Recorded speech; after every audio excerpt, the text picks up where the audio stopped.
Hey again, method students. This section should be a bit short and sweet, which is good. Exercise 2b, we're talking about literal equations, which essentially is just equations that have sort of extra unknowns in them or extra pronumerals in them. So often you might still be solving an equation for x, but there'll be some other variables involved like a or b or c or P or Q or any other letter you want to use. Now our techniques stay the same when we're solving these equations or doing things with simultaneous equations.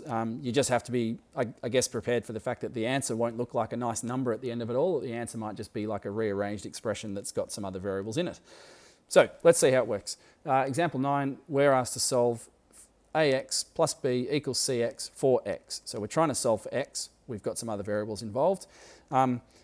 First thing is that we know when we're solving for x, we want to get any x terms together and collect our like terms. So here we can start by subtracting cx from both sides, and I'll even write that just really clearly that that's what we're doing. So we have ax take cx plus b equals 0. Now if we look carefully at those first two terms, we can think of this a couple of different ways, but essentially x is a common factor of those two terms. And so we can write x as a factor in front of brackets, and a minus c would be left inside the brackets. We also have this plus b still. And now we've actually got x, we've collected some like terms, we have x on its own, or sorry, x only appearing once, which is good. Our next job is to just move everything to the other side to get x as the subject. So take away b from both sides to get x times a minus c equals negative b. Divide both sides by a minus c. X is being multiplied by that, so the opposite of multiplying by that is dividing. And therefore, our final answer will be x equals negative b divided by a minus c.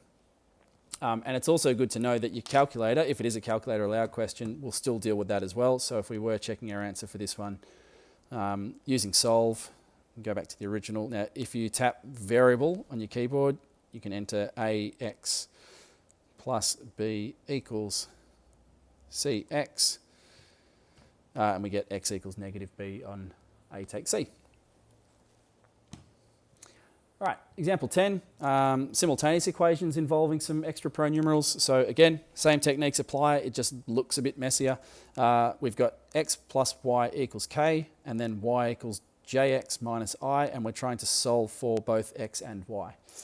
So, given the structure of the equations, we might decide that we can substitute the second equation into the first one, because the second one has got y equals, so y is the subject. So, let's see what happens if we sub equation 2 into equation 1. That equation 1 will become x plus jx minus I equals k.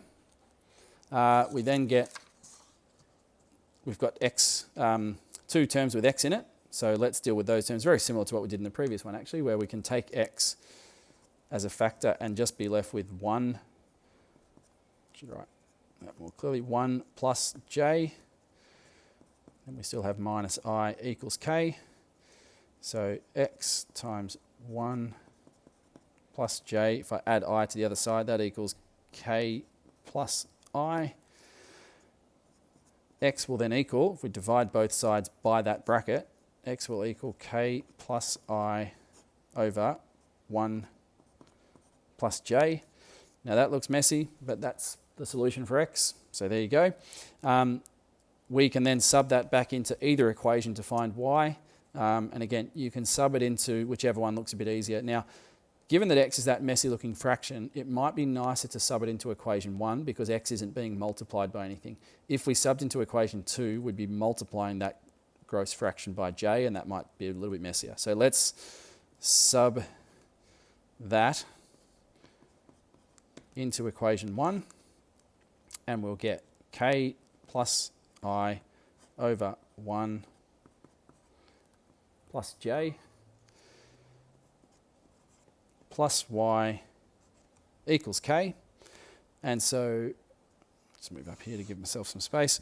Y will equal, if we take away that fraction to the other side, y will just equal k take away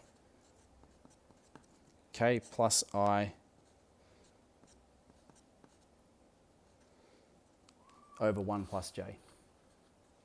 All right, and again, it's a messy looking answer, but that's just the answer. So same techniques for solving simultaneous equations apply, even if you've got some extra variables in there. Sometimes with these questions, the most important thing is not to be thrown off by the fact you can see these extra variables when they throw it into a question. Just use the algebraic skills that you've got, and it works much the same way as when the equation has answers that are nice numbers.